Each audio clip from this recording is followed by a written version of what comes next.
Bonjour à toutes et à tous. J'ai bien compris que le déroulé de la matinée avait pris du retard et que donc vous avez tous probablement très hâte de pouvoir aller déjeuner, donc je vais essayer d'être court. Tout simplement pour vous remercier très sincèrement, d'abord de me proposer de clôturer ces 2 journées de travaux. Je suis arrivé il y a à peu près une petite quarantaine de minutes, donc j'ai pu entendre la restitution de la quasi-totalité des ateliers et j'ai été frappé par le bouillonnement d'idées qui en ressort et qui était très perceptible là dans les présentations qui viennent d'avoir lieu. C'est pas vraiment une surprise, c'est même assez réconfortant. Je suis donc, comme ça a été indiqué à l'instant, directeur général de la sécurité civile et de la gestion des crises au ministère de l'Intérieur, et donc à ce titre-là, chargé, sous l'autorité du ministre de l'Intérieur, de piloter l'action des acteurs du secours, et en particulier des acteurs qui interviennent en réponse aux crises d'origine naturelle ou climatique. Donc mon quotidien consiste à échanger avec les responsables des services d'incendie et de secours, à gérer les moyens nationaux de la sécurité civile, à porter la politique de planification, de retour d'expérience, en lien évidemment étroit avec les préfets, avec d'autres ministères très directement concernés. Mais disons que le cœur de l'activité de la direction générale, c'est bien le pilotage de l'activité des acteurs du secours. Alors, pour aller moins d'une minute, je vais quand même un tout petit peu verser dans l'autocélébration. On a la chance d'avoir en France un modèle de sécurité civile qui fonctionne quand même globalement pas trop mal. Pas trop mal. Il n'est pas parfait, loin de là, il a ses limites, mais quand on regarde malheureusement ce qui arrive et qui est encore arrivé récemment à d'autres pays qui n'ont pas le même modèle que le nôtre, on se dit qu'en France, on a quand même la chance d'avoir un modèle de sécurité civile qui repose sur une chaîne de responsabilité très claire, sur des moyens suffisants, ce qui nous permet pour l'instant, et je dis bien pour l'instant, d'être en mesure de répondre de manière assez satisfaisante aux catastrophes, à la fois pour gérer le risque exceptionnel quand il y a des feux de forêt dramatiques, des inondations, des épisodes de crues subites, etc., mais aussi pour gérer le risque quotidien. Je rappelle que 85% de l'activité des sapeurs-pompiers dans notre pays, c'est pas les catastrophes naturelles, c'est le secours à personne. C'est les gens qui tombent dans la rue, c'est les accidents de la route, etc. Bon. Je dis que notre système fonctionne pas trop mal, mais qui fonctionne pas trop mal pour l'instant.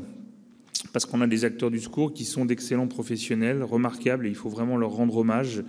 Les pompiers, les pilotes, le personnel navigant, les démineurs, les militaires des formations militaires de la sécurité civile, ce sont eux qui offrent à nos concitoyens un service public de sécurité civile dont je crois globalement nous pouvons être plutôt fiers. Maintenant, il ne faut surtout pas s'arrêter à ce constat, parce que le risque, sinon, c'est que précisément, on reste dans le registre de l'autosatisfaction, et ça, c'est un piège mortel. Nous avons à relever devant nous des défis absolument considérables, et notamment celui qui fait l'objet de vos travaux depuis hier, qui est l'emballement absolument spectaculaire des conséquences du réchauffement climatique. Le fait que la crise a cessé d'être un état d'exception pour devenir un état permanent, le fait qu'une saison feu catastrophique comme celle que notre pays a connue en 2022, en 2050, ce sera devenu la norme, et même plutôt une saison calme. Le fait que des inondations comme celle que, je ne sais pas si vous vous en rappelez, le nord du pays a connu il y a 1 an exactement, dans le nord et le Pas-de-Calais, inondation dramatique, catastrophique, d'une ampleur absolument considérable, ça va devenir malheureusement des événements d'une fréquence tristement banale si on se projette en 2050. C'est à ça qu'il faut qu'on se prépare collectivement. Et quand on regarde les projections tout à fait modélisées, sérieuses, scientifiques sur l'accélération des aléas climatiques majeurs, tout ça est parfaitement documenté. Je ne veux pas vous infliger des chiffres et des modèles statistiques, mais ça donne le vertige.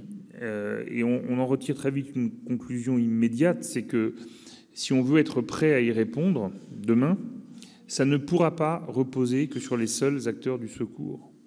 Ça ne pourra pas reposer que sur les seuls acteurs du secours. On aura toujours, hein, je vous rassure, enfin j'espère, des pompiers aussi dévoués, aussi exceptionnels et aussi professionnels, des pilotes et des mécaniciens pour faire voler nos hélicoptères, nos Canadair, nos avions bombardiers d'eau, des formations militaires de la sécurité civile, mais ça ne sera pas suffisant pour apporter une réponse collective satisfaisante et suffisante aux défis qui seront ceux de, alors je dis 2050, je pourrais presque aussi facilement parler de 2030 en réalité, hein. Bon, donc ça veut dire quoi? Ça veut dire que si on veut collectivement avoir une chance de s'en sortir, ça ne peut être le cas que si véritablement on arrive à impliquer le plus largement possible nos concitoyens dans cette culture de la gestion de crise. Faire en sorte que la gestion de crise ne repose pas uniquement, et je dirais presque exclusivement, sur les acteurs du secours.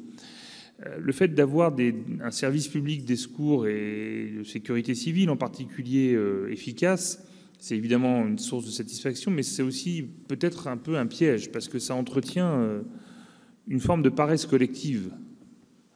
Nos concitoyens savent que s'il leur arrive quelque chose, s'ils tombent dans la rue parce qu'ils font un malaise, ou qu'ils se font renverser à vélo, ou que ça brûle pas loin de chez eux, il y aura très vite, très très vite, des sapeurs-pompiers qui vont arriver, des Canadair qui vont arriver. Je rappelle que les sapeurs-pompiers, c'est une intervention toutes les 6 secondes. Et donc, l'effet un peu pervers de tout ça, c'est que ça entretient une forme de paresse collective ou d'inertie collective et que, on se dit qu'à la limite, on a la chance d'avoir un service public de la sécurité civile qui fonctionne bien, donc finalement, c'est très bien comme ça. Non. Demain, ce ne sera plus suffisant et nous devons créer les conditions pour que chaque citoyen se sente véritablement un acteur de sa sécurité. Ça doit nous conduire à nous interroger sur la notion de résilience des personnes déjà, et résilience des territoires. La résilience des personnes, c'est des choses très concrètes. C'est déjà la diffusion de la culture du risque, connaître les risques attachés au territoire dans lequel on vit, connaître les conduites à tenir lorsque le risque se concrétise, savoir ce qu'on doit faire en cas d'inondation, en cas d'incendie, en cas de chute des réseaux électriques, etc., etc. Cette culture du risque, elle doit évidemment démarrer, elle doit commencer à se déployer le plus tôt possible à l'école. Et du reste, moi j'invente rien en disant ça, il suffit d'aller regarder comment ça se passe dans les pays voisins du nôtre qui ont une culture de la résilience beaucoup plus développée.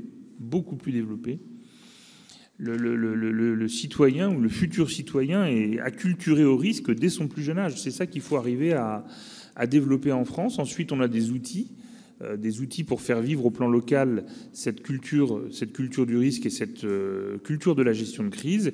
Ça repose beaucoup sur l'échelon communal, sur le rôle des maires en particulier. Nous avons un enjeu majeur à relever autour de la formation des maires à l'exercice de ces responsabilités, des responsabilités qui sont les leurs en matière de gestion de crise. Je me suis toujours demandé ce que ça faisait quand on vient d'être élu maire pour la première fois, qu'on n'a jamais exercé ces responsabilités et que 15 jours après avoir revêtu l'écharpe tricolore pour la première fois, une crise arrive sur le territoire de la commune et qu'on vient vous voir en disant « Bonjour monsieur le maire, vous êtes DOS ». Ah ouais. Et alors ? Voilà. Bon, il faut, tout ça ne s'improvise pas. Donc, nous devons clairement monter en gamme autour de la formation des élus. Moi, j'y crois beaucoup. Et autour de tous les dispositifs de mobilisation citoyenne. Il y en a beaucoup qui ont été évoqués là dans les restitutions des ateliers.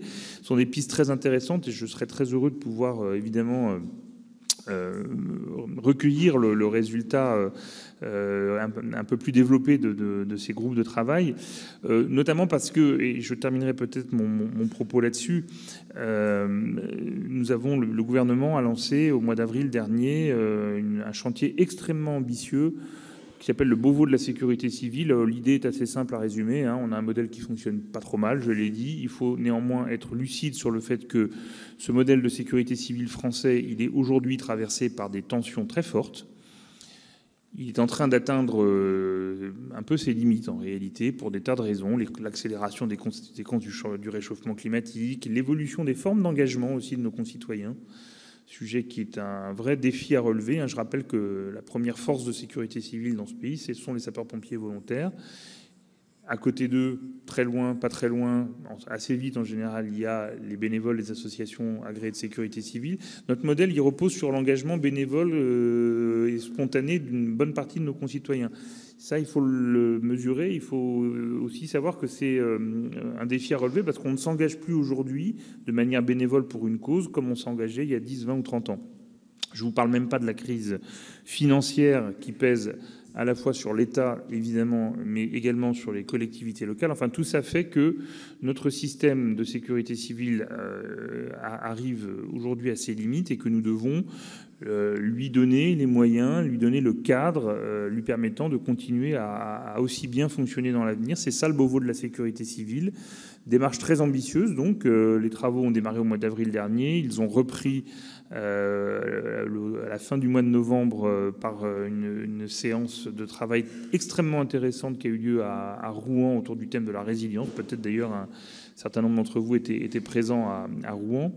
Et l'objectif, alors je dis ça avec toute la prudence requise par les circonstances depuis hier soir, mais enfin l'objectif est néanmoins d'être en mesure de déposer devant le Parlement un texte de loi à la fin du premier semestre prochain, donc du premier semestre 2025, pour poser les bases d'une sécurité civile modernisée, rénovée et adaptée aux défis qui sont ceux d'aujourd'hui et de demain. Je pense qu'on va y arriver. On va y arriver d'abord parce qu'il y a autour de ces sujets, la sécurité civile, la gestion des crises, un foisonnement d'initiatives absolument extraordinaire et vos travaux viennent d'en donner une magnifique illustration, vraiment. Et puis aussi, la deuxième raison, et c'est peut-être la plus importante, parce que ce dont nous parlons, la gestion des crises, l'exposition aux crises, la politique de sécurité civile, la politique qui consiste en fait à aller porter secours et assistance à nos concitoyens qui en ont besoin. Tout ça, ce sont des sujets qui ne sont absolument pas clivants et qui ne doivent pas être clivants politiquement. Et donc moi j'ai bon espoir qu'on arrive après une phase de diagnostic, une phase de concertation, une phase de foisonnement intellectuel, c'est ce qui est en train de se passer en ce moment, et bien qu'après ça on arrive à se rassembler autour d'un grand texte ambitieux qui porte une vraie ambition pour la sécurité civile dans notre pays. Voilà, je voulais vraiment à nouveau vous remercier pour vos travaux et vous dire que vos travaux, nous en attendons les conclusions avec beaucoup d'intérêt. Merci à tous. Merci beaucoup.